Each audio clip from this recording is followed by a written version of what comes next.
할렐루야. 우리 옆과 인사합시다. 하나님 우리 함께 하십니다. 시작. 하나님 우리 함께 하십니다. 웃으면서 얼굴 보면서 인사합시다. 당신의 얼굴을 보니 하나님의 얼굴을 보는 것 같습니다. 시작. 당신의 얼굴을 보니 하나님의 얼굴을 보는 것 같습니다. 우리 성도의 얼굴을 볼 때 사탄의 얼굴을 보는 것 같이 하지 말고 하나님의 얼굴을 보는 것 같이 바라봐 주시기 바랍니다. 다 저를 주목해 주십시오. 미봉책이라는 고사성어를 다들 잘 알 겁니다. 한자로 꿰맨미, 꿰멜봉, 꿰책이지요. 뜻을 풀이하면 터진 옷을 임시로 꿰매는 것처럼 임기응변책으로 결점을 넘기려는 술책을 말합니다. 이 미봉책의 출처는요 춘추 좌시천의 주한왕전입니다. 춘추시대는 주의 왕실에 쇠락하고 제후들의 세력이 커지던 시대였죠. 주나라의 환왕은요 정나라의 장공이 조공을 중단하자 이것을 빌미로 정나라를 정벌하여 승승장구하겠던 장공의 기술을 꺾어버리려고 합니다. 하지만 장공은요 아들의 조언을 받아 물고기가 늘어서듯이 전차부대를 앞세우고 전차와 전차 사이에 보병을 끼워 넣습니다. 이 보병이 마치 그 실과 같이 역할하는 거예요. 그러니까 전차를 묶은 듯이 보병을 끼워 넣어서 이게 미봉작전이죠. 미봉작전으로 주나라의 군대를 격파합니다. 대승을 거두지요. 이 작전으로 이 대승으로 주나라 황실의 권위가 무너지고요. 천하의 명성을 떨친 장공은 후에 춘추 5패의 선두주자가 됩니다. 이것으로 인해 생긴 고사성어가 미봉책입니다. 미봉책. 저는 개인적으로 이 고사를 볼 때마다 씁쓸합니다. 왜일까요? 미봉책으로 좋은 결과를 얻었기 때문이지요. 그런데 장공의 경우는 정말 특별한 경우지요. 장공도요, 이 미봉책이라는 걸 알기 때문에 아들이 도망하는 그 주나라 군대를 쫓아가자 그러니까 쫓아가지 말라라고 말합니다. 미봉책은 오래 갈 수 없기 때문이죠. 이건 정말 특별한 경우고요. 일반적인 경우는 미봉책으로는 순간의 위기는 넘길지 몰라도 결국 더욱 더 큰 위험에 처하는 경우가 훨씬 더 많습니다. 즉 호미로 막을 것을 가로로 막는 결과를 얻는 경우가 허다하지요. 그러니 제가 이 고사성어를 좋아할 리가 없지요. 사람들을 미봉책으로 유혹하여 더 큰 위기로 몰아갈 위험성이 상당하기 때문입니다. 우리는 이 미봉책의 유혹에 넘어간 성경의 인물을 한 사람 알고 있습니다. 누굴까요? 바로 야복강가의 야곱입니다. 하나님은 야복강가에서 속이는 자 야곱을 하나님이 언제나 이기시는 자 이스라엘로 변화시키기 원하셨습니다. 이스라엘의 뜻이 무엇입니까? 이스라, 싸우다, 엘, 하나님. 하나님과 싸우는 자입니다. 근데 이걸 청용을 바꾸면요. 하나님께서 언제나 싸워 이기시는 자. 즉, 하나님께 항상 지는 자라는 뜻이에요. 하나님은 하나님과 싸워서 이기려는 야곱을 이제는 하나님과 싸워 지는 자 이스라엘로 변화시키길 원하셨습니다. 그래서 그의 환도뼈를 치기까지 그와 씨름을 하셨지요. 하지만 야곱은 그저 형 에서의 위협으로부터 벗어나기만 원했고요. 많은 뇌물을 써서 에서의 환심을 샀으며 에서에게 납작 엎드려서 에서를 속임으로 위기를 벗어난 데만 급급해하지요. 그 결과 에서의 위기를 벗어나긴 합니다.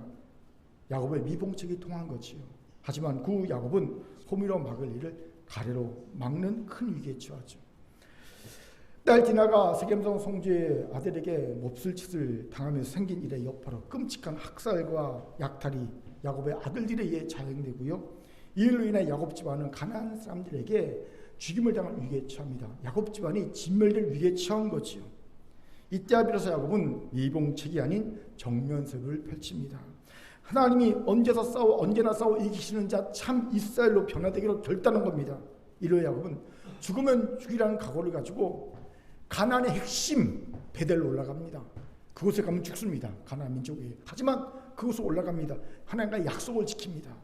그리고 그곳에서 그는 우상을 버립니다. 자신과 가족을 전체를 회개시킵니다. 보세요.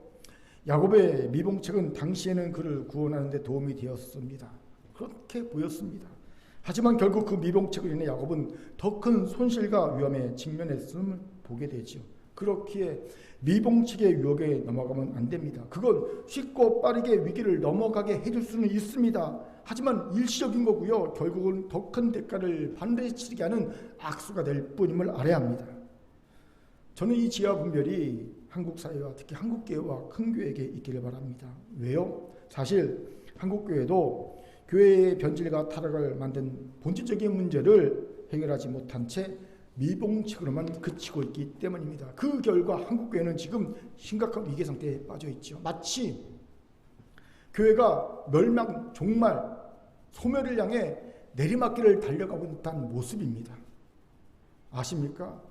지금 젊은 성도들, 아이가 어린 젊은 성도들이 교회를 선택하는 기준이 있습니다. 뭘까요?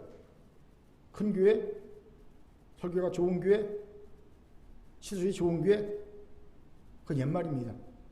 지금 교회를 선택하는 기준이 바뀌었어요. 뭔지 아십니까? 교회 학교가 있는 교회. 왜일까요? 교회 학교가 없는 교회가 허다하기 때문입니다. 여러분 놀라지 마십시오. 많은 교회들의 교회 학교가 사라지고 있습니다. 아이를 안 낳기도 하지만 젊은 세대들이 교회를 떠났기 때문입니다. 그래서 교회 학교가 존립하지 못해요. 그러니까 내 아이를 마음 편하게 맡길 수 있는 교회 학교가 있는 교회를 우선적으로 선택합니다. 한국 교회의 미래가 얼마나 암울한지를 보여주는 단적인 예지요.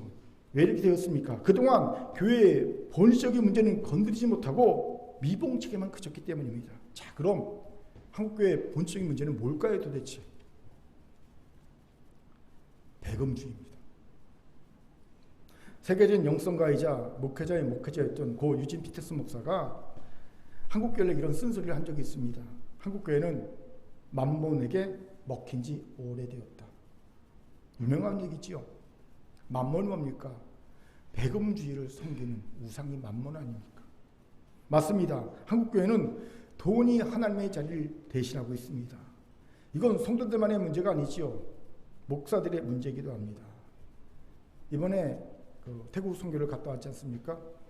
태국에서 열심히 사역하시는 선교사님이 계시지요. 제 동기 선교사님. 그분이 얼마 전에 총회 선교부 총무 후보로 선거에 나갔다가 탈락했습니다. 그분이 25년 동안 탁월한 선교 경력이 있고 인정되어서 추천되어 세회 선교부 총무에 후보로 오른 거예요. 그렇게 거의 당선이 확실됐어요. 투표 일주일 전에 보통 다 이렇게 자기 표를 점검하지 않습니까? 14대 5의 결과로 거의 확정적으로 당선이 이렇겠습니다. 또 뒤에서 영락교회가 밀기도 했고요. 그런데 선거 일주일 남기고요. 극로한 한 분 목사님이 전화를 하셨습니다. 그리고 선거가 뒤바뀌었습니다. 거꾸로 14대 5로 졌습니다. 그분은 우리 교단에서 가장 큰 교회 원로 목사님이시자 돈이 많은 목사님이시자 당당하게 아들에게 교회를 세습해준 목사님입니다.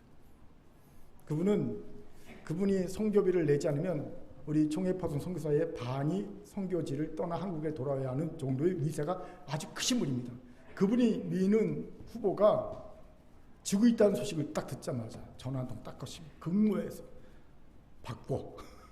그러니까 일주일 만에 14대 5가 뒤바뀌어 버린 거예요. 한국교회가 괜히 만몬에게 먹혔다고 말하는 것이 아님을 보여준 단적인 증거지요. 그렇게 이것을 해결하지 않는 채 다른 해결책들을 내놔야 봐야 미봉책에 불과합니다. 그 미봉책이 많아지면 많아질수록 교회는 점점 소멸해 갈 것입니다. 그렇게 사랑하는 큰교회 성도 여러분, 이제 미봉책 유혹을 거절합시다. 이제 문제의 본질에 당당하게 맞섭시다. 그리고 회개할 것은 회개하고 고칠 것은 고칩시다. 오늘 이 지하 결단이 있기를 주의 이름으로 축원합니다. 아멘. 자, 옆분과 인사합시다. 미봉책의 유혹을 거절합시다. 시작. 미봉책의 유혹을 거절합시다. 왜 이런 얘기를 합니까? 본문의 선지자 엘리사도 미봉책의 유혹을 물리치고 근원을 고치고 있기 때문입니다. 본문을 봅시다. 내용을 읽습니다. 엘리사가 여리고에 이르렀을 때에 여리고성 사람들이 엘리사에게 나와 도움을 요청하지요. 여리고는 단 하나의 물근원에서 물이 나와 그곳에 기대어 사는 도시였는데 물이 나빠져서 여리고가 자랑하는 나무의 열매가 익기도 전에 떨어진다는 거예요. 여리고는요 정말 과일이 맛있습니다. 당도가 세계 최고입니다. 꼭 가면 과일을 많이 드셔보세요. 최고의 당도를 자랑합니다. 그 문제를 해결하려는 겁니다. 여기서 우리는 어느덧 엘리사가 엘리야의 뒤를 이어 이스라엘의 공식 선지자로 인정받고 있음을 보게 되지요. 왜입니까? 이 문제 해결 부탁이 엘리사의 첫 사역이기 때문입니다. 선지자로서 부름받고 첫 사역이 바로 여리고성 문제를 해결하는 거였어요. 우리 19절을 힘있게 읽겠습니다. 시작. 그 성읍 사람들이 엘리사에게 말하되 우리 주인께서 보시는 바와 같이 이 성읍의 위치는 좋으나 물이 나쁨으로 토산이 익지 못하고 떨어지나이다. 아멘. 여기서 중요한 질문이 생깁니다. 여리고 사람들이 엘리사에게 부탁하고 있는 것이 물이 나쁘니까 물을 고쳐달라는 것일까요? 아니면 토산이 익지 못하고 떨어지니까 그 떨어진 것을 막아달라는 부탁일까요? 어떤 부탁을 하고 있는 겁니까? 정답은 후자입니다. 토산이 익지 못하고 떨어진 것을 막아달라는 것입니다. 왜일까요? 만약 이들이 물을 고쳐달라고 부탁을 했다면 물이 나쁨으로 토산이 익지 못하고 떨어지나이다. 물을 고쳐주십시오라고 명확히 말했을 겁니다. 아주 중요한 문제니까. 분명히 물을 고쳐달라는 말을 했을 겁니다. 그런데 그들은 그렇게 하고 있지 않지요. 즉 이들의 강조점은 물이 아니라 떨어지는 토산이었던 겁니다. 그럼 왜 이들이 이렇게 토산에만 집중했을까요? 간단합니다. 여리고 성은 원래부터 물이 좋지 않았기 때문입니다. 그리고 그들은 그 좋지 않은 물에 적응하면서 적당한 수확을 얻으면서 오랫동안 살아오고 있었던 거지요. 무슨 말입니까? 알다시피 여리고는 광야에 있지요. 세상에서 제일 낮은 곳에 있는 도시입니다. 해수면으로부터 약 400m 밑에 있어요. 여리고가. 그러니까 바닷물보다 400m 밑에 있는 도시입니다. 굉장히 낮은 곳에 있지요. 그런데 이 여리고에는요 물 근원이 한 군데 박혔습니다. 한 군데의 수원에서도 물이 이렇게 여리고로 흘러오는 거예요. 여러분, 물 근원이 여러 군데인 도시에 물이 맑겠습니까? 물 근원이 하나인 도시에 물이 맑겠습니까? 당연히 물 근원이 여러 곳의 도시에 물이 맑겠죠. 왜요? 여러 군데가 있으니까 설령 한두 군데가 오염돼도요 다른 곳과 합쳐지면 정화가 자연적으로 될 수 있으니까. 그런데 한 군데밖에 없으면요 이 수원이 오염되면요 정화되기 쉽지 않습니다. 그러니 여리고의 경우는요 물 근원이 하나이기에 쉽게 오염될 수 있었고요. 그렇게 항상 수질이 나쁜 물을 먹고 받고 살았다는 겁니다. 우리는 여리고성 사람들에게 여리고의 물은 평상시에도 썩 좋지 않은 물이었다는 것을 짐작하게 되지요. 그리고 사람들은 그 물에 적응하면서 적당한 수확을 거두며 살았습니다. 별 불만 없이 말이죠. 더군다나 이들에게는요 물의 나쁨을 보완해 줄 만한 땅의 기름짐이 있었습니다.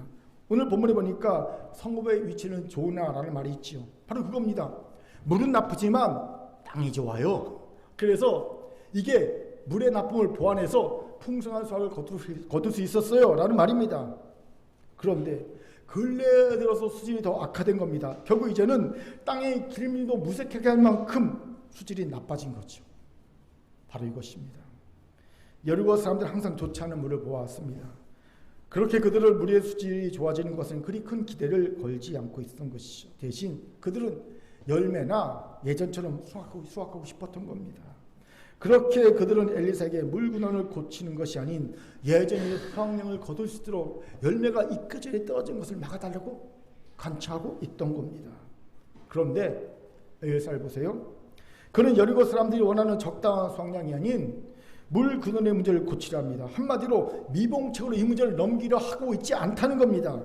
물론 엘리사는 원하기만 했다면 그래 올해 내가 이 수확물 익지 않고 떨어지는 거 막아줄게 하고 기적을 베풀어 수 있었을 겁니다. 올해는 그렇게 그들이 원하는 데 해줄 수 있었을 겁니다.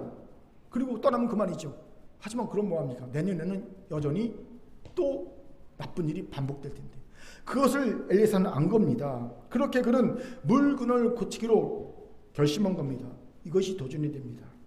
사람들은 무엇이 문제의 근본 원인인 줄 알아도요, 선뜻 그 문제를 고치려고 하지 않습니다. 왜일까요?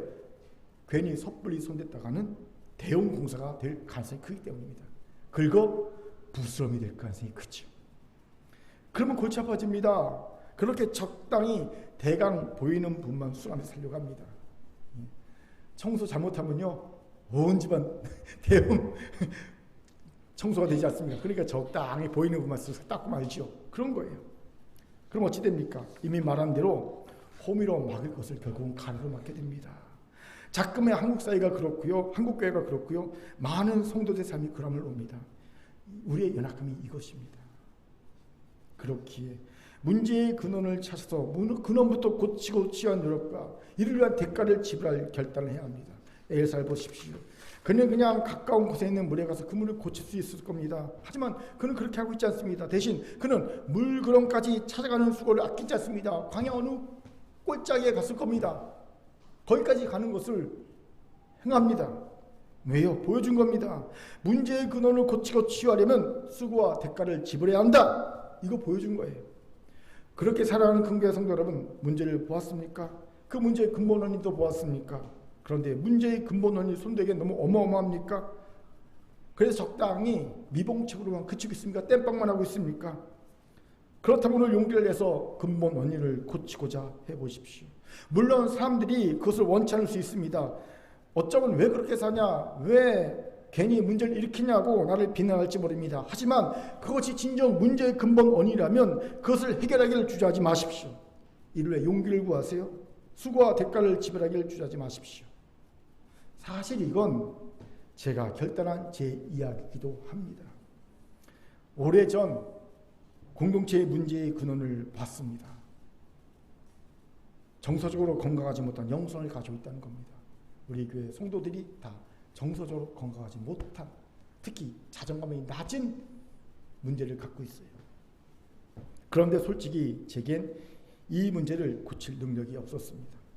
당연히 손댈 엄두도 떼지 못했습니다. 기껏해야 제가 잘하는 제자 훈련으로 이게 미봉책이었어요. 억누르고 잠깐 문제를 해결하는 것으로 그치고 말았습니다. 그러다가 하나님이 약 5년 전에 생명일기를 알게 하셨고 제가 그걸 직접 체험하게 하셨고요. 정서적으로 건강한 영성 시리즈를 읽게 하셨습니다. 그리고 하나님이 그때를 기점으로 제게 성도들의 정서적인 문제를 볼 수 있는 탁월한 분별력을 더해주셨습니다. 갑자기 하나님이 큰 분별력을 더해주셨습니다.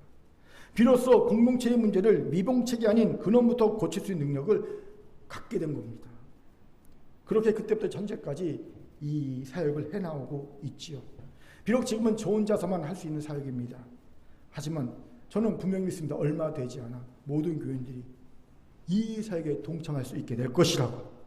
그런 날이 올 줄 믿습니다. 그것이 우리 큰 교회에 계신 환난당하자 원통하자 빚진 자들을 취하고 구하는 하나님 나라의 큰 용사 세우는 비전과 사명을 이루는 길이 될 줄 믿습니다. 그렇게 이제 결단합시다. 노력과 대가를 지불하더라도 근본 원인을 고치겠다고 믿으시면 아멘? 아멘. 여기서 중요한 질문이 생기지요. 그럼 엘리사는 물근원을 고치기 위해 무엇을 하고 있을까요? 이것을 할 때 우리도 우리의 물근원을 고칠 수 있는 지혜와 능력을 얻게 될 줄 믿습니다. 같이 알아봅시다. 먼저는 구원의 은혜를 기억하게 하고 있다는 거예요. 무슨 말입니까? 여러분, 엘리사의 좋지 못한 여리고 물건을 고치는 행위를 보면서 연상이 되는 구약에 하나님의 선지자 한 명이 있습니다. 누가 연상이 됩니까? 엘리사의 모습을 보면서 누굴까요? 1부 때는 딱 정답이 나왔습니다. 누굽니까? 모세입니다. 출애굽의 영웅 모세입니다. 모세가 홍해를 건너고 광야에 딱 들어가자마자 첫 번째 행한 기적이 있습니다. 마라의 쓴물을 나뭇가지를 던져 단물로 변화시킨 기적입니다.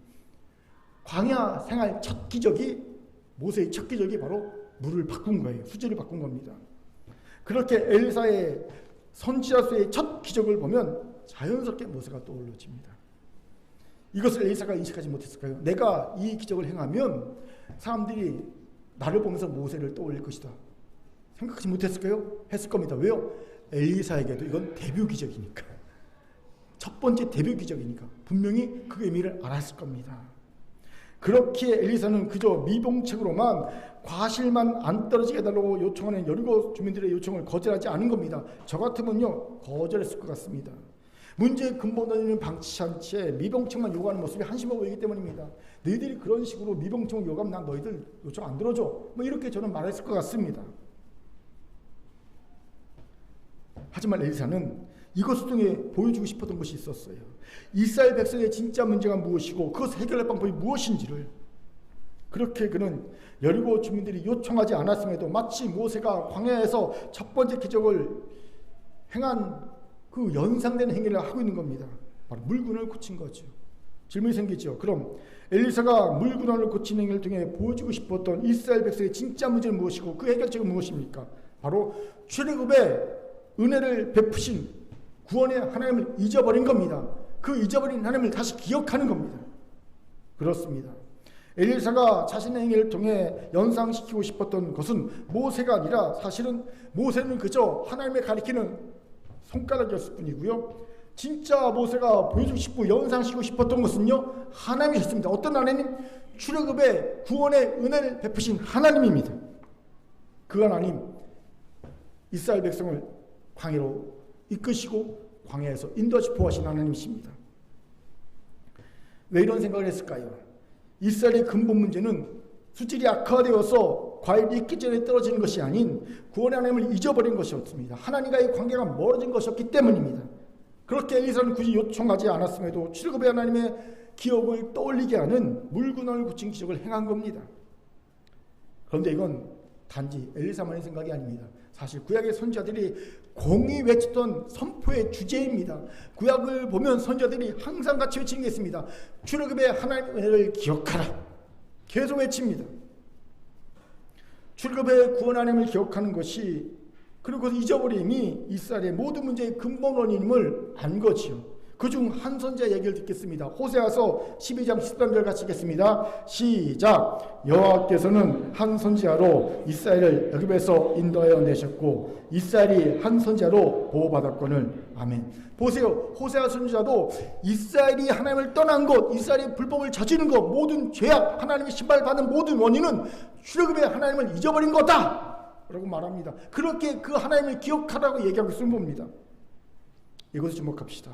우리의 모든 문제의 근본 원인은 사실 구원의 하나님을 잊어버리고 그 하나님과 멀어져 버렸다는 것입니다. 그렇게 이것이 해결되지 않은 채 다른 것들을 해결하는 것은 미봉책일 뿐입니다. 오죽했으면 성 어거스틴이 하나님을 사랑하라 그리고 내 마음대로 해라 말했겠습니까? 하나님을 사랑하라 그리고 네 마음대로 해라. 왜 이런 말 했겠습니까? 간단합니다. 하나님과의 관계회복의 모든 문제의 핵심이라는 겁니다. 그리고 하나님과의 관계회복의 핵심은요, 구원의 하나님을 잊지 않고 기억하는 겁니다. 구원의 하나님을 잊지 않고 구원의 하나님을 잊어버리니까 어찌 하나님과의 관계를 회복할 수 있겠냐는 거지요. 여기에 우리 어리석음이 있지요. 구원의 하나님의 은혜를 망각한 채 다른 것의 문제의 원인을 찾고 해결책을 도출하려 합니다. 틀렸습니다. 우리의 모든 문제는 다 여기서 기인합니다. 그것이 가정의 문제이든 남편과 아내의 문제이든 부모와 자녀의 문제이든 자녀와 자녀의 문제이든 그것이 직장의 문제이든 사업장의 문제이든 인간관계의 문제이든 비전과 사명의 문제이든 건강의 문제이든 경제적 문제이든 한마디로 모든 문제라도 어떤 문제라도 그 모든 문제의 근본 원인은 다 구원의 하나님의 은혜를 망각한 데에서 기인합니다.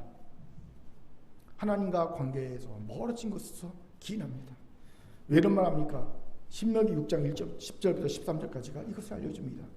길지만 같이 읽겠습니다. 시작. 내 하나님 여호와께서 내 조상 아브라함과 이삭과 야곱을 향하여 내게 주리라 맹세하신 땅으로 너를 들어가게 하시고 내가 건축하지 아니한 크고 아름다운 성읍을 얻게 하시며 내가 채우지 아니한 아름다운 물건이 가득한 집을 얻게 하시며 내가 파지 아니한 우물을 차지하게 하시며 내가 심지 아니한 포도원과 감람나무를 차지하게 하사 내게 배불리 먹게 하실 때에 너는 조심하여 너를 애굽 땅 종되었던 집에서 인도하여 내신 여호와를 잊지 말고 내 하나님 여호와를 경외하며 그를 섬기며 그의 이름으로 맹세할 것이니라. 아멘. 보세요. 하나님이 주시는 모든 복을 받는 기본적인 조건이 무엇입니까? 엄청난 은혜를 받는 영혼에게 필요한 모든 걸 받는 기본 조건이 무엇입니까? 출애굽의 하나님, 구원의 하나님 잊지 말고 기억하라는 겁니다. 그 하나님과 관계를 잘 맺고 살라는 겁니다. 그러면 우리의 영혼에 필요한 모든 은혜가 다 부어진다고 약속해 주십니다. 그렇게 반대로 우리의 영혼육에 문제가 생기다면 그건 가장 먼저 우리가 구원의 하나님을 잊어버렸기에 그 하나님과 거리가 관계가 멀어졌기에 생긴 일이라는 겁니다. 그런데 이 사실을 모른 채 엄한 곳에서 문제의 원인을 찾고 해결할 책을 도출합니다. 어리석은 짓거리입니다. 우리가 가장 먼저 생각해야 할 것은 내가 지금 구원의 하나님으로 하나님의 은혜를 잊어버리고 있는가의 여부여야 합니다. 내가 그 하나님과 관계를 지금 잘 맺지 못하고 하나님과 멀어졌는가의 여부여야 합니다. 이제 묻겠습니다. 지금 여러분은 구원의 하나님의 은혜를 기억하고 사십니까? 하나님과 친밀한 관계를 유지하고 사십니까? 그것을 어찌할 수 있을까요? 먼저 구원의 은혜를 기억하고 사는 자는 십자가만 생각하면요 가슴이 뭉클해집니다. 절로 회개의 마음이 들면서 나 같은 죄인을 살리신 주의 은혜가 너무나 고맙습니다. 당연히 그에게는요 그 은혜만으로도 너무 고맙고 감사해. 다른 것이 부족하다고 원망, 불평, 낙심의 마음이 들 여지가 없어집니다. 당장 죽을 죄인을 살리셨는데 그 은혜가 너무 고마운데 감사한데 다른 무엇 때문에 원망, 불평, 낙심의 마음이 들겠습니까? 이것이 구원의 은혜를 기억하고 사는 자의 전형적인 모습입니다. 그런데 안타깝게 이런 성도들이 많지 않아요. 구원에는 고맙다고 머리는 생각합니다. 그런데 원망, 불평, 낙심합니다. 내가 원하는 것이 이루어지지 않았다. 이건 구원의 은혜만은 부족하다는 뜻입니다. 지금 하나님의 구원을 잊어버리고 있다는 뜻입니다. 이런 이들을 보면 생각하는 속담이 하나 있지요. 물에 빠진 놈 건져주었더니 못 달라고 한다고요? 보따리 내놓으러 가더라. 이 떠오릅니다. 우리 가운데 이런 일이 없기를 바랍니다. 그저 죽을 죄인을 살려주신 그 은혜 하나만으로 평생 감사하고 기뻐하며 헌신하는 사도바울의 삶이 우리에게 있기를 바랍니다. 아멘. 두 번째로 하나님과 친밀한 관계를 유지하고 사는 자는요 하루 종일 하나님이 보고 싶습니다. 예배가 그립고요 말씀이 보고 싶고요 기도의 자리가 갈급해집니다. 그는 시편 84편의 고라 자손처럼 주의 궁전에 산 날이 다른 곳의 천달보다 낫다고 말합니다. 악인의 장막에 사는 것보다 여호와의 성전에 문지기로 사는 것이 더 낫다고 고백하는 자가 됩니다. 제게도 부끄러워 이런 고백이 있어요. 하나님과 관계가 치밀할 때 저는 그렇게 주의 집이 좋더라고요. 너무 피곤한 상태로 집에 가는 버스를 탔는데 타고 한참 가다 보니까 교회 가는 버스를 탔더라고요. 왜요? 항상 교회 가는 습관이 돼 있더니 나도 모르게 졸면서 습관적으로 교회 가는 버스를 탔던 것이에요. 그렇게 교회가 좋았어요. 또 이거 여러분 안 믿겠지만 여러분하고 너무 상관없는 얘기했지만 저는요 예배가 끝나는 게 너무 아쉬웠습니다. 왜 예배 놓고 1시간 안에 끝나야 되는 걸까? 왜 설교는 이렇게 짧은 걸까? 저는 설교가 끝나는 게 너무 안타까웠고 예배가 1시간에 끝나는 게 너무 안타깝습니다. 목사님 막 축도하실 때 되면 벌써 끝나네. 이해가 안 되죠? 정말 그랬어요. 왜 예배는 항상 1시간에 끝나요? 왜 2시간, 3시간 안 드릴까? 이랬거든요, 진짜로. 또 저는요, 밖에 일 있어 나갔다가 빨리 집에 들어가고 싶었습니다. 왜겠습니까? 먹을 거 숨겨놨어요? 아니요, 기도하고 싶어서. 혼자 내 방에 들어가 기도하고 싶어서 빨리 집에 들어가고 싶은 거예요. 학교 가면요, 제일 먼저 뭐 찾은지 아십니까? 기도방, 기도실. 기도실이 차 있으면요, 화원, 온실, 아무도 없거든요. 기도할 때를 찾아가는 거예요. 기도하는 시간이 그렇게 좋았어요. 하나님과 대화하는 시간이니까. 또 하루 종일 성경 읽는 게 너무 재밌었습니다. 그러니까 여러분 일주일에 일독하는 게 어렵지 않아요. 월요일부터 금요일까지만 일독합니다. 한 달에 4독은 기본입니다. 오, 평생 일독도 힘든데 한 달에 4독이요? 그게 뭐가 어렵습니까? 아니 재미있는 무협소설을 생각하는데 그거 뭐 며칠 안에 못 읽습니까? 그러니까 월요일부터 금요일까지면요 성경 일독합니다. 할 거 하면서 그렇게 한 달에 4독씩 하면요 1년이면 몇 독입니까? 50독쯤 하죠. 10년 해보십시오. 20년 해보십시오. 정말 말씀이 재밌어요. 말씀이 꿀 같단 말이요 진짜예요. 여러분 말씀이 꿀 같습니까? 저는요 지금도 막 말씀 꿀 같거든요. 설교할 때가 제일 행복하고 막 그래요. 꿀 같기 때문에 막 맛있어요. 말씀이 막 맛있습니다. 그 때를 놓치죠 가끔. 이건 저한테만 나타나는 모습이 아니라 하나님과 관계가 친밀한 에게 나타나는 모습입니다. 다시 묻겠습니다. 여러분은 하나님의 베풀으신 은혜, 구원의 은혜를 기억하고 사십니까? 하나님과 친밀한 관계를 유지하고 사십니까? 그러길 바랍니다. 그렇지 않다면 여기에서 모든 문제가 파생되어 생긴 겁니다. 그렇게 이제 근본 원인을 해결하세요. 다시 구원의 은혜를 기억하는 데 됩시다. 다시 하나님과 친밀한 관계를 회복하시기 바랍니다. 이를 위해 회개가 필요할 겁니다. 우리의 모든 죄와 허물을 회개합시다. 그리고 다시 구원의 하나님께 돌아갑시다. 이것이 우리에게는 문제들을 정면 돌파하는 것이요 진정한 해결책이 될 줄 믿습니다. 아멘. 아멘. 이래 갖고 정면 돌파하겠나? 자, 저를 따라합시다. 회개함으로 여건과 인사합시다. 구원의 하나님께 돌아갑시다. 구원의 하나님께로 돌아갑시다. 아멘. 두 번째로 물건을 고치게 엘리사는요 물근원으로 나아가고 있다는 거예요. 21절을 보십시오. 엘리사가 물근원 나아가서 라고 기록되어 있을 봅니다. 이것을 주목합시다. 문제의 근원에 가까이 가지 않고는 문제를 해결할 수 없습니다. 왜요? 직접 문제의 근원과 마주쳐야 비로소 해결책이 보이기 때문입니다. 그렇게 근원을 고치는 자가 되려면 문제의 근원에 가까이 다가서야 합니다. 우리 예수님 보십시오. 왜 세리와 죄인들의 친구가 되며 그들과 함께 하셨습니까? 그들의 문제와 맞닥뜨려서 그들의 문제를 취하시기 위해서였다는 거지요. 그런데 간혹 보면 문제의 근원에 나가지도 않고 문제를 원격 조정만으로 고치고 해결하는 이가 있음을 봅니다. 그래서 되겠습니까? 안 되지요. 부끄럽지만 제가 간혹 귀차니즘에 빠지면 이런 짓거리를 할 때가 있어요. 제가 직접 그 문제의 근원이 있는 현장에 나가야 하는데 그 사람들과 만나야 함에도 대리자를 내세웁니다. 원격 조정합니다. 핑계는 이렇죠. 목사가 모든 걸 다 처리할 수 있나? 맡겨야지. 그런데 제 마음에서는 이런 소리가 들립니다. 이 일은 내가 직접 그 문제의 근원에 가서 해결할 문제야. 이 소리가 들립니다. 물론 무시합니다. 그러면 일이 해결되는 게 더 커지더라고요. 그래서 결국은 항복하고 하나님 알았습니다. 제가 가지요. 제가 가서 해결할 때가 있어요. 여러분 문제의 근원을 해결하려면 누가 아닌 내가 문제의 근원에 나아가야 한다는 것을 기억해야 합니다. 그런데 이게 쉽지 않죠. 왜요? 이러려면 일단 성실해야 합니다. 두 번째는 참혹한 현실을 직시할 용기가 있어야 합니다. 세 번째는 문제의 근원을 알아내야 하는 수고를 해야 합니다. 그렇습니다. 성실하지 못하면 자꾸 미루게 되고요. 남에게 전가하게 됩니다. 목사한테 미루고 셀장한테 미루고 지차한테 미루고 아내한테 미루고 남편한테 미루고 누구한테 미루게 됩니다. 결코 문제의 근원을 해결할 수 없게 되지요. 그렇게 성실해야 합니다. 귀차니즘을 몰아낼 수 있어야 합니다. 내가 왜 귀찮아지는가에 대한 옛사람을 발견할 수 있어야 합니다. 그리고 설령 문제의 근원에 가까이 가서 내가 생각했던 것보다 더 참혹한 현실을 직시한다 할지라도 가보니까 이거 심각한데 할지라도 흔들리지 않을 담대한 용기가 필요합니다. 우리가 이 부분에서 참 연약하죠. 자신이 생각했던 것보다 더 참혹한 현실을 직시하는 것이 두려워 문제의 근원에 가까이 가지 않습니다. 마치 이와 같습니다. 엑스를 찍어봤더니 종양이 발견됐어요. 자, 그럼 어떻게 합니까? 이게 악성인지 양성인지 조직 검사해봐야 되잖아요. 근데 나 무서워.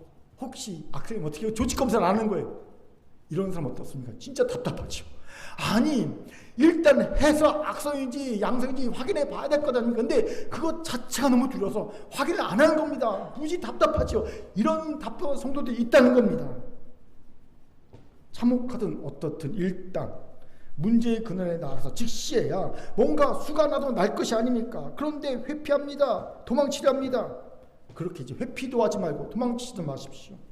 직시하고 가까이 나가십시오. 그것이 가정의 문제든 공동체의 문제든 부서와 셀의 문제든 말입니다. 혹시 그 문제를 두시면 내가 더 참혹해질 것이 예상됩니까? 그건요 모르는 일입니다. 뚜껑을 열어봐야 하는 거지요. 사실 예상보다 그리 심각하신 경우가 더 많습니다. 그러면서 사단은 일부러 이렇게 속입니다. 심각할 거라고. 긁어 부숴질 거라고. 그렇게 용기를 가지고 직면하십시오. 또 여기서 사단은요 이렇게 우리를 속입니다. 야, 네가 회피하는 것이 아니라 넌 내려놓는 거야. 잠깐만 우리가 회피하고 도망치는 것을 사단은요 내려놓는 것을 막 우리를 속입니다. 내려놓는 거야. 여러분 회피와 내려놓음을 구분해야 합니다. 회피하면요 불안, 두려움, 안타까운 마음이 생깁니다. 내려놓으면요 무슨 마음이 생깁니까? 홀가분 마음이 생깁니다. 제가 몇 년 전 우리 두 딸들을 하나님 앞에 내려놓았어요. 그때 느낀 감정은요 홀가분한 겁니다. 자유였어요. 이야 진짜 그 전에 느끼지 못했던 회심 때 느꼈던 자유함이요 두 자녀를 하나님께 딱 내려놓으니까 생기더라고요. 할렐루야. 그래서 제가 항상 우리 성도들 자녀를 꽉 붙잡고 있는 성도를 보면 회심한 자, 먼저 회심한 자 입장에서 말합니다. 내려놓으라고. 하나님께 맡기라고. 그럼 진짜 홀가분해진다고. 예. 네, 잘 못하더라고요. 이 차이를 아십시오. 그런데 여러분, 내가 회피인지 내려놓는지 굳이 구분할 필요가 없어요. 직시하면. 왜 굳이 그걸 구분하고 있습니까? 그냥 문제에 직시하시면 됩니다. 직면하면 됩니다. 그렇게 문제의 근원으로 나아가세요. 문제의 근원을 직면하세요. 그러면 내 예상보다 쉽게 그 문제를 해결할 수 있음을 경험하게 될 겁니다. 그리고 설령 내 예상대로 문제가 해결되지 않고 더 문제가 꼬이고 힘들어진다 하더라도요. 어차피 그것밖에 해결책이 없어요. 호랑이를 잡으려면 어디 들어가야 됩니까? 호랑이 굴러 들어가야 됩니다. 어떻든 직면해야 문제가 해결됩니다.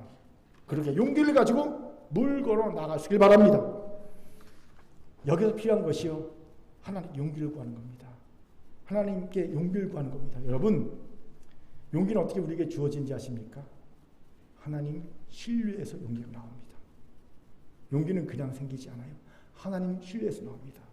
다니엘의 세 친구 사드락 메삭 아벳네고가 어떻게 불불에 들어갈 수 있는 용기를 가지셨습니까? 하나님 신뢰에서 용기가 나왔기 때문입니다. 그렇게 용기를 구하는 것은 하나님 신뢰를 구하는 것과 똑같습니다. 하나님의 신뢰를 구하십시오. 용기가 나올 겁니다. 그리고 문제에 직면하게 될 수 있는 용기가 생길 겁니다. 저는 공동체 안에 이렇게 문제의 근원에 다가설 이들이 많음을 봅니다. 이 말은 한 번도 자신의 문제의 근원에 가까이 다가선 경험이 없는 이들이 공동체 안에 꽤 있다는 거예요. 왜요? 지금까지 회피만 했거나 미봉책으로 해결하려고만 했기 때문입니다. 이제 그런 삶은 지난 세월로 족합니다. 이제부터는 물 근원에 가까이 갑니다. 그리고 내 삶의 근본 문제가 무엇인지를 발견해야 합니다. 이때 진짜 중요한 게 십자가 앞에 조용히 나가 말씀을 묵상하는 시간이 꼭 있어야 한다는 거예요. 왜요? 말씀만이 우리의 심령 배부 깊숙한 곳에 숨어있는 우리의 문제를 낱낱이 분야하고 밝히 보이는 우리의 숨은 뜻을 밝히 드러내는 능력이기 때문입니다. 말씀만이 문제의 근원을 보여줘요. 우리같이 히브리서 4장 12절 힘있게 읽겠습니다. 시작. 하나님의 말씀은 살아있고 활력이 있어 좌우의 날선 어떤 검보다도 예리하여 홍과 영과 및 관절과 골수를 찔러 쪼개기까지 하며 또 마음의 생각과 뜻을 판단하나니 아멘. 저는 이 말씀의 내용을 누구보다 많이 경험하고 있습니다. 말씀의 소문요 숨길 수가 없습니다. 내 심령 피부 깊숙이 숨어있는 뜻을 하나님 분별하십니다. 내 문제의 근원이 무엇이 하나님의 말씀이 알려주세요. 드러나지 않을 말씀, 드러나지 않을 마음이 없다는 거예요. 말씀 앞에. 여기에 대적 사탄의 방해가 있어요. 대적 사탄은 우리가 조용히 십자가 앞에 나아가 말씀을 묵상하면 우리의 문제의 근원을 밝히 안다는 걸 압니다. 그렇게 방해합니다. 어떻게 분주하게 합니다. 도통 하나님의 말씀을 읽고 십자가 앞에 나아가 앉지 못하게 만들어버립니다. 분주하게 해서. 이를 간파한 애가 있습니다. 프랑스의 사상가적 수학자이자 신앙인이었던 파스칼입니다. 그가 남긴 말을 보세요. 인간의 모든 문제는 조용히 앉아있는 법을 모르는 데서 온다. 그냥 앉아있는 겁니까? 아니요. 십자가 앞에 말씀을 가지고 묵상하며 앉아있는 것을 모르는 데서 인간의 모든 문제가 온다는 겁니다. 귀한 통찰 준 말이 아닐 수 없습니다.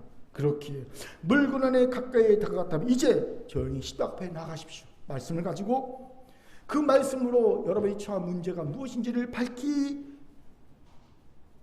드러내시 보이시기 바랍니다. 하나님이 깨닫게 하실 겁니다. 거기서부터 문제의 근본적 치유 해결이 있을 줄 믿습니다. 아멘. 자, 저를 따라합시다. 회피하지 말고, 다시 말고, 회피하지 말고, 물 근원으로 나아가야 합니다. 몇 분간 인사합시다. 십자가 앞에서 말씀을 묵상하세요. 시작. 십자가 앞에서 말씀을 묵상하세요. 마지막으로 물 근원을 고치기 위해 엘리사는요, 소금을 물 가운데 던지겠습니다 봅니다. 21절 힘있게 읽겠습니다. 시작. 엘리사가 물 건너 나아가서 소금을 그 가운데 던지며 이르되 내가 이 물을 고쳤으니 이로부터 다시는 죽음이나 열매 맺지 못함이 없을지니라 하셨느니라 하니. 아멘. 보세요. 엘리사는 소금을 물 한가운데로 던지지요. 이것을 단순히 소금을 물에 던져 물을 정화했다고만 생각해서는 안 됩니다. 왜요? 소금을 물 한가운데 던지는 것은 굉장히 중요한 영적 의미를 갖고 있어요. 어떤 의미일까요? 바로 희생과 헌신의 의미입니다. 여러분, 소금이 어떻게 물을 정화합니까? 자기의 몸을 녹여서 정화합니다. 그렇습니다. 자신을 희생하는 헌신이 없이는 결코 무언가를 정화할 수 없습니다. 예전에 소개한 적이 있는데 유시아 시인의 소금 인형이라는 시가 있어요. 그 시에 이런 구절이 있습니다. 바다의 깊이를 재기 위해 바다로 내려간 소금 인형처럼 당신의 깊이를 재기 위해 당신의 피 속으로 뛰어든 나는 소금 인형처럼 흔적 없이 녹아버렸네. 무슨 뜻입니까? 바다처럼 깊고 깊은 참된 사랑을 위해서 바다로 뛰어든 소금 인형처럼 되어야 한다는 겁니다. 진정한 사랑은 바다로 뛰어든 소금 인형처럼 될 때, 자기 몸 녹일 때 가능해진다는 거예요. 그렇습니다. 희생과 헌신이 없이 결코 물건을 고치는 자가 될 수 없습니다. 여기 우리 연약함이 있죠. 바다로 간 소금 인형이 되려 하지 않습니다. 소금이 자기를 녹여야 맛을 내고 부패를 막을 터인데 녹지 않게 합니다. 그러니 무슨 정화가 이루어지겠습니까? 안타까운 일이 아닐 수 없어요. 제가 간혹 이런 탄식을 듣습니다. 목사님, 왜 저만 희생하고 헌신해야 되나요? 그동안 드리는 헌신과 희생으로 족하지 않습니까? 정말 너무 열심히 헌신과 희생했기 때문에 이런 얘기를 하는 거예요. 이런 얘기를 할 수 있는 사람은요, 대단한 사람입니다. 제 앞에 와서 목사님 언제까지 제가 희생과 헌신해야 합니까? 굉장한 사람이 이런 얘기를 하는 거예요. 제가 그에 대한 대답을 드립니다. 당신은 소금이기 때문입니다. 당신은 바다로 간 소금 인형의 사명을 가진 자이기 때문입니다. 그러게 사랑하는 큰교회 성도 여러분, 물근원을 고친 자가 되렵니까? 그러면 바다로 간 소금 인형이 되길 바랍니다. 자신을 녹이는 삶을 사세요. 남들보다 하나도 희생하세요. 남들보다 한 걸음도 헌신하십시오. 여러분이 많이 녹으면 녹을수록 물건은 고쳐질 겁니다. 제가 이 부분에서 한 6년에서 8년 전에 저와 지금의 저를 어제 비교해 보았습니다. 그때도요, 오늘 말씀 묵상하면서 저를 본 적이 있거든요. 그때 제가 녹지 않았던 부분이 있었어요. 어느 부분이 녹지 않았냐면요, 그때 제 자존심이 녹지 않았어요. 자존심이요, 아주 그냥 쌩쌩에 살아있었거든요. 그 다음에 자만심이 녹지 않았었고요. 그 다음에 정욕이 녹지 않았어요. 예, 덜 녹았었어요. 그때. 녹는 중이었어요. 어제 오늘 말씀 묵상하면서 한 6, 7년 전과 저를 비교해 봤습니다. 그랬더니 자존심은 다 녹았어요. 없어요. 이제는 여러분 제가 자존심 없어요. 침은 치는 대로 그냥 맞으면 맞습니다. 요즘에는 자존심이 없더라고요. 제가 자만심도 완전히 다 녹았습니다. 뭐 잘난 것이 뭐가 있다고 이런 마음이 들어요. 자만심 없습니다. 그런데 여전히 정욕은 남아있더라고요. 선악과를 보고 보암직하고 먹음직하고 그 탐에 든 아담처럼 이브처럼 하와처럼 세상에 좋은 것에 대한 욕심이 제 안에 있더라고요. 여전히. 이게 저를 이상하게 해서 분명히 이거 내려놓았는데 왜 이게 여전히 안 녹고 있지? 이런 생각이 들었어요. 그리고 하나님께 여쭤봤습니다. 하나님, 분명히 욕심 내려놓는다고 내려놨는데 왜 아직도 제 안에 녹지 않고 있어요? 그랬더니요, 하나님이 그러시더라고요. 내려놓게 내려놨대요. 그런데 어떻게 내려놨냐면요, 옆에 내려놨대요. 옆에 놓으니 어떻게 됩니까? 상황이 좋아지니까 나도 모르게 슬그머니 손 뻗어서 집어서 챙긴 거예요. 내가 이래서 내려놨던 세상의 욕심을 내가 다시 챙겨서 녹지 않고 있구나. 그렇게 이제는 하나님께 던져야 될 생각합니다. 하나님께 맡기랄 때 이 맡기다는 히브리어가 고올입니다. 고올. 이 고올이라는 히브리어는요, 무슨 뜻이냐면요, 던지다는 뜻이에요. 하나님께 맡긴다는 건 하나님께 내 문제를 던진 걸 뜻합니다. 왜 던집니까? 다시 찾지 않는 거예요. 옆에 내려놓으면 다시 슬그머니 찾잖아요. 근데 하나님께 던진 건요, 다시 못 찾습니다. 맡기는 것은요, 하나님께 던지는 겁니다. 다시 찾지 않는 겁니다. 욕심을 하나님께 던지라고 말씀하시더라고요. 그래, 이젠 던져야 되겠구나. 여러분, 하나님께 맡긴 부분만큼 물근원을 고칠 수 있을 겁니다.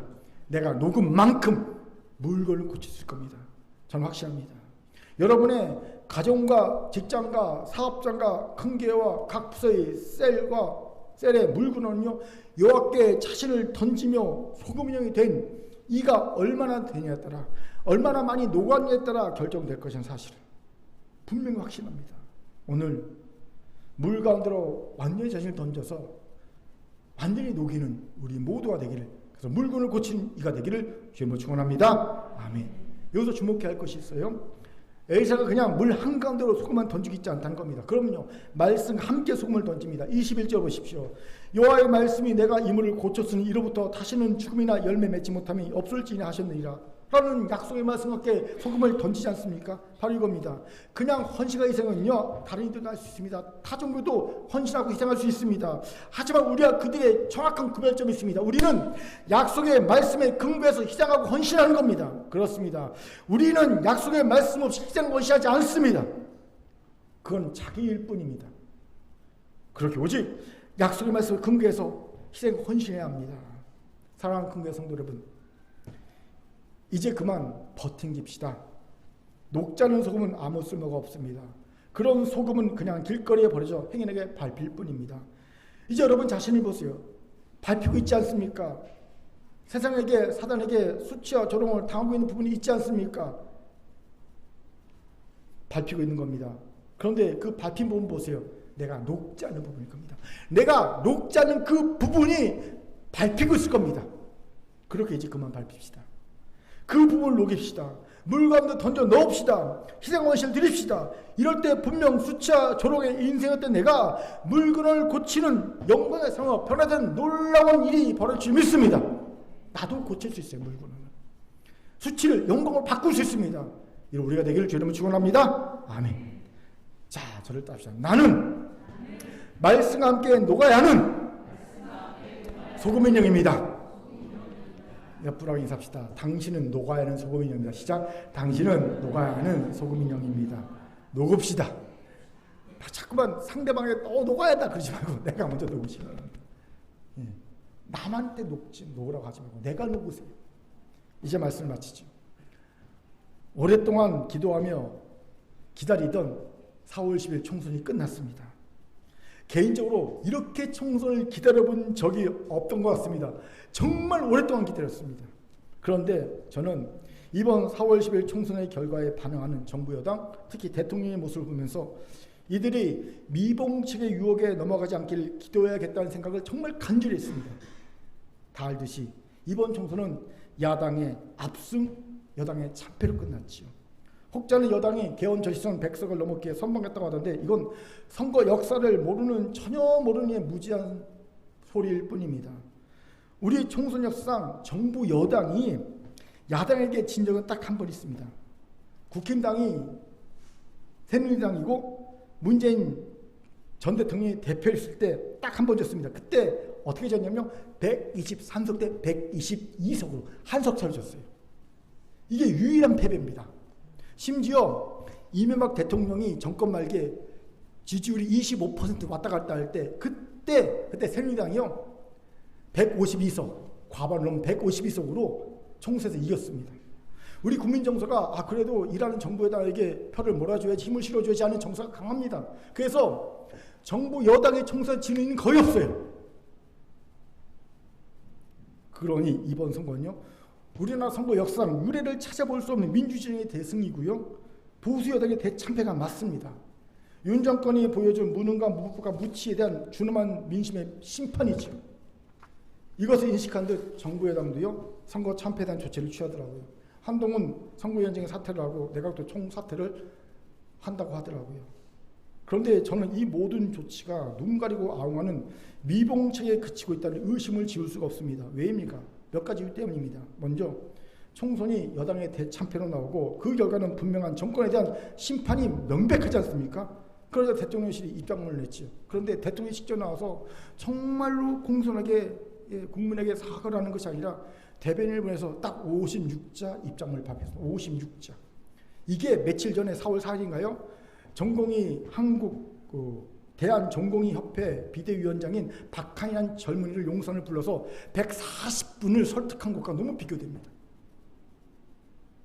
형식적이라고, 성의가 없다는 말이죠. 또 다른 이유는요, 후임 대통령, 비서실장 후보군으로 거론되는 인사들의 면면입니다. 기사를 보시면 아시겠지만 누가 거론됐습니까? 이동관 전 방송통신위원장, 김한길 국민통합위원장, 그리고 원희룡 전 국토부 장관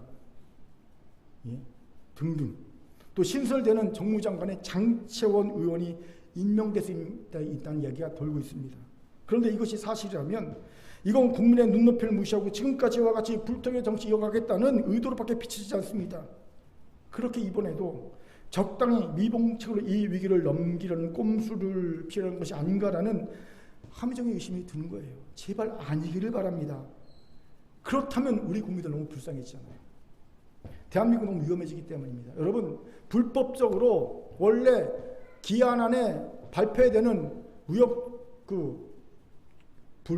우리나라 채무 관계 발표해야 되는 거 미뤘지 않습니까? 그리고 총선 끝나고 발표했는데요. 1126조인가요? 부채가 직접 부채. 정부가 직접 빚을 진 게 보증서가 마치면 2배가 넘어요. 지금 국가 창고가 거덜이 났어요. 이걸 총선 전에 발표하는 게 법적으로 맞는데 법을 어기고 총선 후에 발표했거든요. 정말 위험합니다. 그렇게 우리의 기도가 필요한 시점입니다. 정말 기도가 필요합니다. 그런데 대통령과 정부 여당만 기도가 필요한 것이 아닙니다. 한국교회와 큰교회와 우리 개인에게도 기도가 필요함을 절감합니다.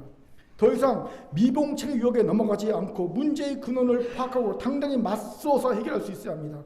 하나님은 자꾸만 위기의 시대에 이런 하나님의 일꾼과 교회를 찾으십니다. 하나님의 눈은요 온 세상을 둘러보시며 정면으로 미봉책이 아닌 정면으로 문제의 근원을 찾고 해결하려는 의지와 결단과 믿음과 용기 가진 자를 보시면 그를 세우십니다. 그리고 그를 통해서 문제를 하기로 하십니다. 우리 큰교회가 성도가 이런 하나님의 눈에 드는 교회와 성도가 되길 바랍니다. 일요일에 오늘 말씀을 기억합시다. 첫 번째, 구원의 하나님을 기억합시다. 하나님과 친밀한 관계를 유지합시다. 이것이 없어지는 것이 모든 문제의 근원임을 알고 이 하나님께 회개함으로 돌아갑시다. 두 번째, 물 건너 나아가는 것이 어렵고 두렵더라도 하나님을 신뢰함으로 용기를 가지고 회피하지도 도망치지도 말고 물 건너 나아갑시다. 물 근원에 가서 문제의 근원을 깨닫시다. 하나님의 말씀을 가지고 십자가 앞에 나아가 조용히 묵상합시다. 나의 싸움과 같은 말씀이 밝히 드러내실 겁니다. 세 번째, 바다로 간 소금인 영처럼 나를 녹입시다. 희생과 헌신을 드립시다. 내가 아직 녹지 않은 부분을 발견하고 그 부분을 하나님께 던지는 결단합시다. 우리가 녹은 만큼 물건이 고쳐질 겁니다. 하나님 우리에게 주신 말씀이었습니다. 아멘. 기도하겠습니다. 사랑과 자비하는 참 감사합니다. 하나님, 한국 사회와 한국 교회와 큰 교회와 성도들에게 하나님 물근원에 문제가 있습니다. 이걸 고치는 믿음의 결단이 있게 도와주시고 오늘 그 결단한 자들 성령 충만해서 그들의 물건을 고친 역사 있게 도와주옵소서. 우리가 녹아진 만큼 또 우리 주변이 고쳐주 믿사오니 주여 도와주옵소서. 감사드리며 예수님 이름으로 기도합니다. 아멘.